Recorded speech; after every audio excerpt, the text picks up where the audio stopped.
Program 5. Now what? Today's program is one of the most important in the series because it deals with how you can make the most of your creative skills. Creative thinking can be hard work. Actively listening to different people's opinions whilst remembering to delay your judgment and separate divergence from convergence takes time and can be quite tiring.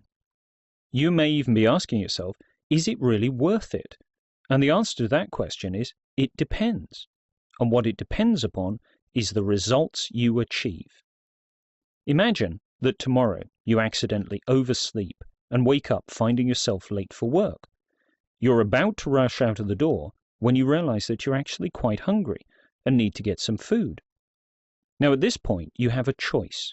You could grab whatever is available, even if you had the same thing every day for the last week, or you could take some time to generate a long list of ideas and then select the best one. The question is, would the result be worth your effort? Now there's nothing wrong with having yet another bowl of cereal if it meets your needs and allows you to spend more time thinking about important tasks. On the other hand, you might discover that your new idea for a toast, coffee and cereal smoothie produces a wonderful new portable breakfast meal. So when should you apply your creative thinking skills? Now the obvious answer is all the time, because you never know when something wonderful will emerge. But that isn't very helpful, because we usually have lots of demands on our time, so we need a better answer than that. Let's look at another example. Last week, we invented a new drug. It's amazingly clever, comes in a shiny box, has a brilliantly witty advertising campaign, and is the complete cure for a disease which doesn't exist. Would you like to buy some? No. That's a shame, but we weren't really surprised. The simple truth is that people don't buy innovations. They only buy solutions to their problems. Now, when we say buy, we don't just mean with money. People buy things with time. For example, if you sit down to watch an entertaining television program and it doesn't deliver, then you'll probably switch to a different channel. So in other words, no matter how brilliant an idea is, if it doesn't meet a need, nobody will be interested. So what does that tell us about where to focus our creative skills?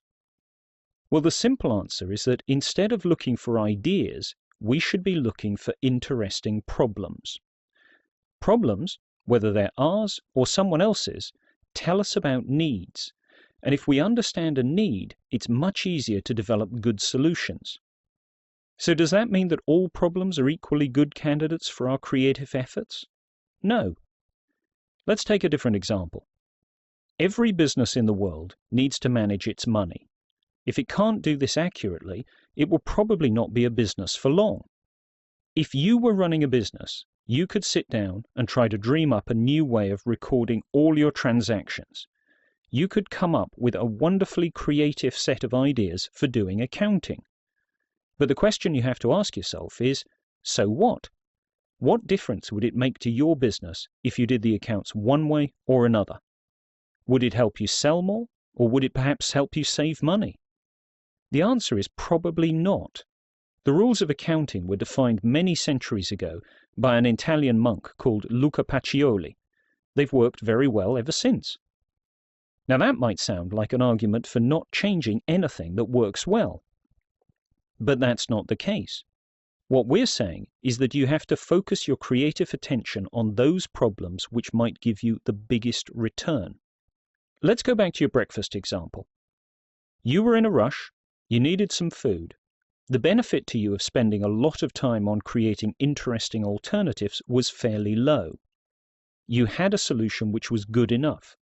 However, you're not the only person who's ever woken up late.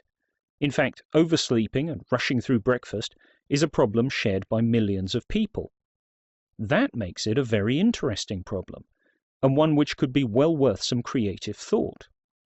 So, spotting interesting problems is a hugely important skill. It can really help you know where to focus your creative energy. However, there is a basic problem with problems, and the problem with problems is that most people don't actually spend much time thinking about their problems. Now, you probably think we're crazy to even suggest that. There may have been times in your life where all you seemed to do was think about your problems, but that's not what we're talking about. When you lie in bed, unable to sleep, just worrying about your exam or the mortgage or whether your parents will like your chicken casserole, you aren't actually thinking about the problem. You're worrying about the outcome, and that's a very different thing. Thinking about the problem rather than how to solve them needs practice. And so for today, all we want you to do is to carry on practicing delaying your judgment. Remember the idea about relax, listen, and understand? Well, you're definitely going to need that skill tomorrow.